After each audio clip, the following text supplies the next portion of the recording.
ils ont rejoint les étoiles il y a bientôt 2 ans. Morts à cause des complications dues à la Covid-19, Igor et Grishka ont passé plusieurs jours à l'hôpital. À leur côté, leur sœur Véronique veillait. Ils font partie des victimes les plus célèbres de la pandémie de Covid-19.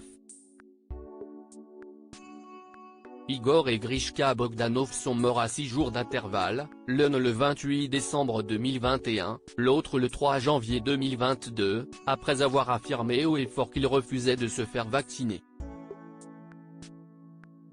En partant ainsi, presque main dans la main, les frères jumeaux laissaient un vide immense dans le paysage audiovisuel français. Leur travail de vulgarisation scientifique, leurs interventions télévisées, notamment dans l'émission Temps X.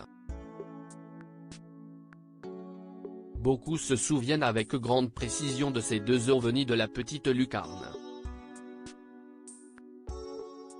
Ils avaient également laissé, derrière eux, leur sœur Véronique, dont ils étaient très proches malgré leurs 18 ans d'écart.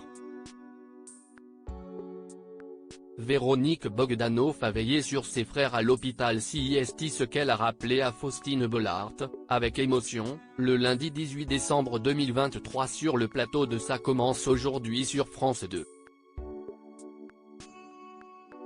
Alors qu'Igor et Grishka Bogdanov étaient tombés dans le coma l'un après l'autre, Véronique était là pour veiller patiemment. Pour espérer en silence.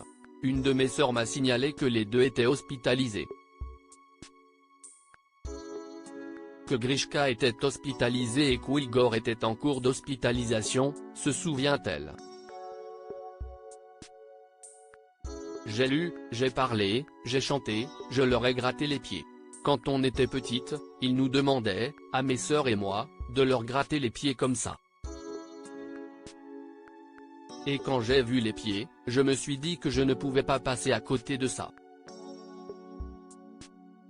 Véronique Bogdanov a appris par téléphone que Grishka était mort le 28 décembre 2021. Pour elle, le fait que les frères seraient unis dans leur départ vers l'éternel était une malheureuse évidence.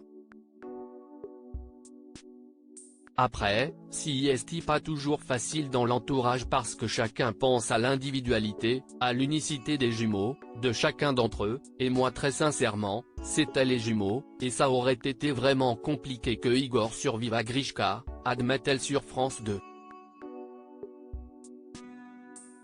CIST une consolation, entre guillemets.